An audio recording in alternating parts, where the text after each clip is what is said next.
امیر المؤمنین حضرت عمر رضی اللہ تعالیٰ عنہ ملک شام کے گورنر حضرت ابو عبیدہ رضی اللہ تعالیٰ عنہ سے ملنے گئے اور خیمے میں ملاقات کی۔ ملاقات کے وقت فرمایا، ابو عبیدہ رضی اللہ تعالیٰ عنہ تیرے خیمے میں چراغ کوئی نہیں؟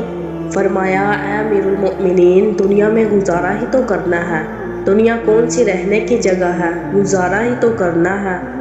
پھر حضرت عمر رضی اللہ تعالیٰ عنہ نے کہا، اپنا کھانا تو کھلاؤ۔ تو حضرت ابو عبیدہ رضی اللہ تعالیٰ عنہ کہنے لگے، میرا کھانا کھاؤ گے؟ تو رو کے کہنے لگے، نہیں۔ حالانکہ حضرت عمر رضی اللہ تعالیٰ عنہ کا کھانا مشہور تھا کہ ان کا کھانا کوئی نہیں کھا سکتا تھا، اتنا سخت کھانا تھا۔ حضرت ابو عبیدہ رضی اللہ تعالیٰ عنہ نے کونے میں سے لکڑی کا پیالہ اٹھایا جس میں روٹی پانی میں بھیگی پڑی تھی، خشک روٹی، اس پر تھوڑا نمک ڈال کر حضرت عمر رضی اللہ تعالیٰ عنہ کے پاس رکھا۔ حضرت عمر رضی اللہ تعالیٰ عنہ نے لقمہ اٹھایا، بے اختیار آنکھوں سے آنسو نکل آئے۔ ارے ابو عبیدہ، ملک شام کے خزانے فتح ہوئے اور تو نہ بدلا۔ انہوں نے کہا، حضور صلی اللہ علیہ وآلہ وسلم سے عہد کر چکا تھا کہ جس حال پر چھوڑ کے جا رہے ہیں اسی حال پر آپ سے ملوں گا۔ جب آپ صلی اللہ علیہ وآلہ وسلم نے فرمایا تھا، جس حال پہ چھوڑ کر جا رہا ہوں اسی حال میں تم نے میرے پاس آنا ہے، دنیا کے چکر میں نہ آنا اور دنیا کے دھوکے میں نہ آنا، مسلمانوں کے لیے اتنا کافی ہے، گزارے کے لیے اس کے پاس روٹی کھانے کو مل سکے۔